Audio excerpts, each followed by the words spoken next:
जय श्री कृष्णा। आज हम आषाढ़ महीने के धर्म और आषाढ़ महीने में सुनने वाली सुहाग की कहानी सुनेंगे। आषाढ़ का महीना बड़ा ही पावन और पवित्र माना गया है। इस महीने की पूजा उपासना से देवी देवताओं की विशेष कृपा साधना बनी रहती है। आषाढ़ के महीने में जप तप पूजा उपासना और स्नान दान का बड़ा ही महत्व है, इसलिए इस महीने में बहुत ही खास माना गया है। ज्योतिषियों की जानकारी माने तो त्योहार पर्व आषाढ़ के महीने में कई गुना बढ़ जाता है। इस महीने में भगवान जगन्नाथ, देवी शक्ति, श्री हरि, विष्णु और सूर्य मंगल की विशेष उपासना होती है। इस महीने में देवी देवताओं की कृपा से हर मनोकामनाएं पूर्ण होती है। हिंदू पंचांग का चौथा महीना आषाढ़ का महीना है। हिंदू धर्म के अनुसार ये महीना पूजा पाठ के लिए बहुत ही महत्वपूर्ण माना जाता है। इस महीने से वर्षा ऋतु का आगमन होता है। मौसम में बदलाव होने की वजह से इस महीने स्वास्थ्य के प्रति ज्यादा सचेत रहने की जरूरत होती है। इस बार आषाढ़ महीना 4 जून से शुरू हो रहा है। आषाढ़ के महीने का महत्व और भगवान पूजा, विष्णु भगवान की पूजा और शंकर भगवान की पूजा करनी चाहिए। हिंदू धर्म में आषाढ़ के महीने में विष्णु भगवान की पूजा करने से सभी मनोकामनाएं पूर्ण होती है। इस दौरान मंगल और सूर्य की उपासना करना शुभ माना जाता है। इस महीने में मंगल की पूजा करने से कुंडली में बैठा मंगल शुभ अशुभ प्रभाव की वजह से शुभ प्रभाव देना शुरू कर देता है।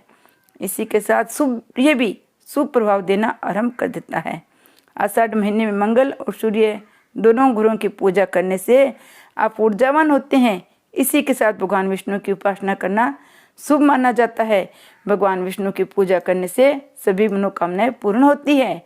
आषाढ़ मास का नाम पूर्वाषाढ़ा या उत्तराषाढ़ा नक्षत्र ऊपर रखा गया है। आषाढ़ मास की पूर्णिमा तिथि का दिन चंद्र इन दोनों नक्षत्रों को मध्य रहता है, जिसकी वजह से इस महीने का नाम आषाढ़ महीना रखा गया है। आषाढ़ मास से वर्षा ऋतु की विधिवत शुरू हो जाती है। कृषि के लिए महीना बहुत ही खास महत्वपूर्ण माना जाता है और इस महीने में सेहत का भी खास ध्यान रखना जरूरी होता है। आषाढ़ महीने में भगवान विष्णु की पूजा करने से पुण्य प्राप्त होता है। आषाढ़ मास के पहले दिन खड़ाऊ, छाता, नमक और आंवले का दान किसी ब्राह्मण को किया जाता है। इस माह में देव सो जाते हैं। इसी माह में देवशनी हरिशयनी एकादशी होती है। इसी दिन से सभी तरह के मांगलिक कार्य शुभ बंद कर दिए जाते हैं। आषाढ़ माह से चतुर्मास्य माह प्रारंभ हो जाता है। चतुर्मास्य 4 महीने की अवधि है, जो आषाढ़ शुक्ल एकादशी से प्रारंभ होकर कार्तिक शुक्ला एकादशी तक चलता है।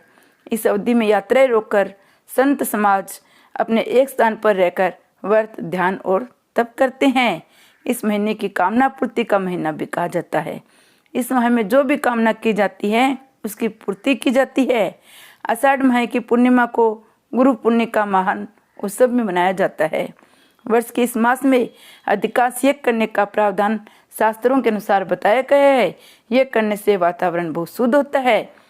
इस वर्ष में आषाढ़ महीने में गुप्त नवरात्रि वर्ष में 4 नवरात्रि आती है। माघ, चैत्र, आषाढ़ और अश्विन। चैत्र माह की नवरात्रि को बड़ी या बसंत नवरात्रि, अश्विन माह की नवरात्रि को छोटी या शारदीय नवरात्रि कहते हैं। दोनों के बीच 6 माह की दूरी के बाकी बची 2 आषाढ़ और माघ मास की नवरात्रि को गुप्त नवरात्रि कहा जाता है। आषाढ़ माह में तंत्र और शक्ति उपासना के लिए गुप्त नवरात्रि के व्रत माता के किए जाते हैं। इस माह में विष्णु जी के साथ ही जल देव की उपासना से धन की प्राप्ति सरल हो जाती है। मंगल एवं सूर्य की उपासना से ऊर्जा का स्तर बना रहता है। इसके अलावा देवी की उपासना से सुफल देती है। आषाढ़ मास की पूर्णिमा तिथि को बहुत ही खास माना जाता है। आषाढ़ मास की पूर्णिमा तिथि को ही गुरु पूर्णिमा, व्यास पूर्णिमा का पर्व मनाया जाता है और गुरु को अपने घर बुलाकर भोजन दिया जाता है और जिसके गुरु ने बनाए हुए हो वो गुरु पूर्णिमा के दिन अपने गुरु बनाते हैं। श्री कृष्ण भगवान ने की जय। अब आषाढ़ मास में हम सुनने वाली सुहाग की कहानी सुनेंगे। एक ब्राह्मण के 5 बेटियां थी। पांचों शिव जी की पूजा करती, दिया लगाती, 5 दिन तक सुहाग की कहानी सुनती। चारों बेटियों का दिया बहुत देर तक जलता, पर 5वीं का दिया बहुत ही जल्दी बुझ जाता। बेटी ने घर आकर माँ से कहा। माँ बोली, बेटी तू दिए में घी ज्यादा डाला कर। थोड़े समय बाद 5 का विवाह हो गया। फिर भी वो चारों के घर बहुत धन था। 5वीं बेटी का पति रोज कमा कर लाता और वही रोज खा लेते। फिर भी वो संतोष रखती। एक दिन पांचवी बेटी का पति थोड़ी लकड़ियां जंगल से काटकर लाया और बेचने गया। उसने पूछा, आज इतनी लकड़ियां कैसे लाए हो? पति ने बोला, आज मेरी तबीयत ठीक नहीं है। इस पर पांचवी बेटी ने कहा, कोई बात नहीं। दूसरे दिन उसका पति जंगल जाने लगा। बेटी ने कहा, मैं भी साथ चलूंगी। दोनों साथ जंगल को गए। थोड़ी लकड़ियां काटी। पति की तबीयत बिगड़ने लगी। बेहोश होकर गिर पड़ी। जंगल में दूर दूर तक कोई नहीं दिखता। अब उसे साथ लेवे तो उठे नहीं, छोड़े तो छोड़ नहीं सकती। उसने गोद में पति का सिर रखकर सुलाया और विलाप करने लगी कि मैंने ऐसा क्या पाप किया तो मेरा पति उठता ही नहीं है। उसी समय उधर से शिव पार्वती जी पृथ्वी पर भ्रमण करते हुए आए। शिव जी पार्वती से बोले, देखो इसके साथ कितना बुरा हुआ है।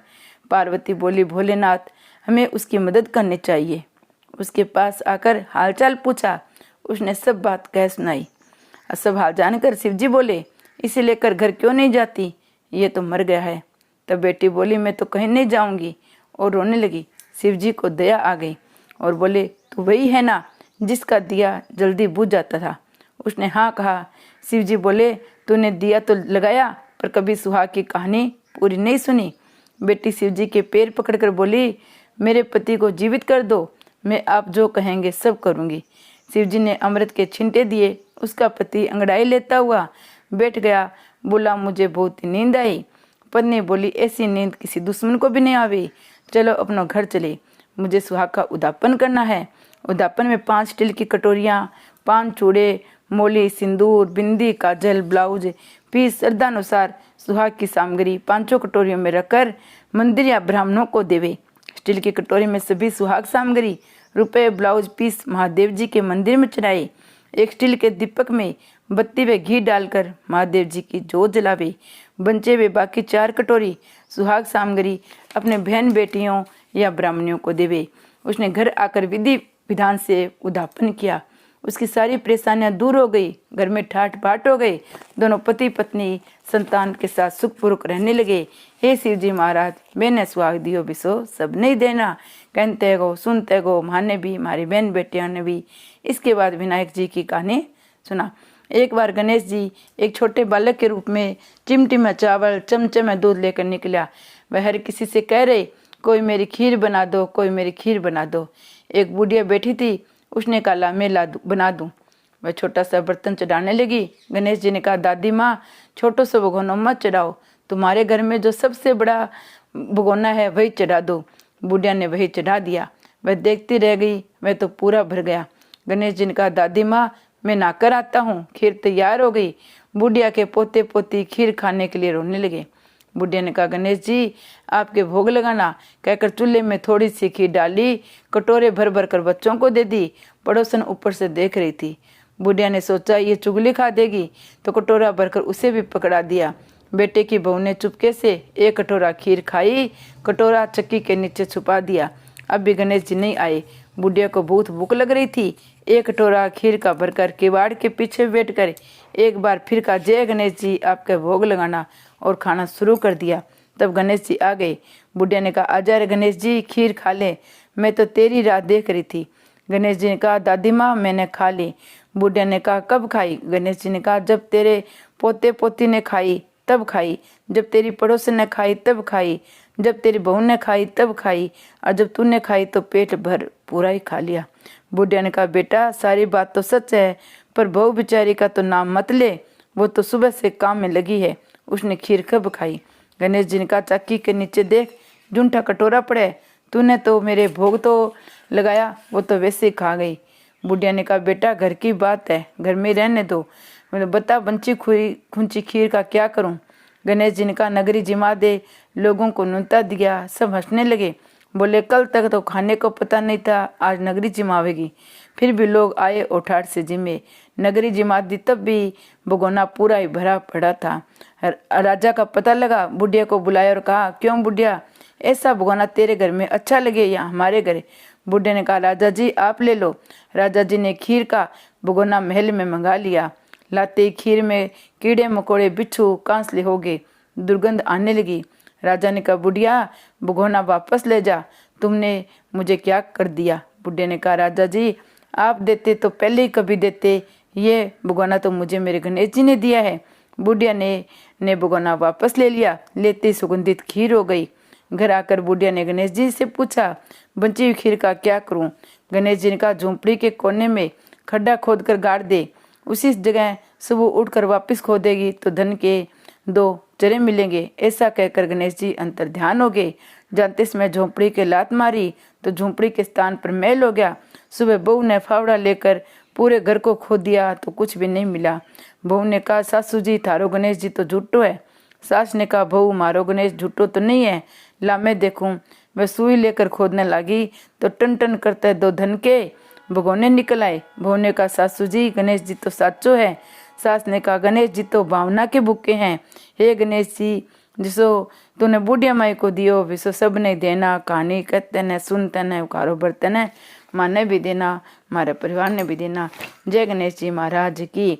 आशा करती हूँ मेरे द्वारा कही हुई कहानी आपको पसंद आई तो कहानी को लाइक और चैनल को सब्सक्राइब कीजिएगा और नोटिफिकेशन ऑन कर लीजिएगा कि सारी जानकारी आपको मिलती रहे।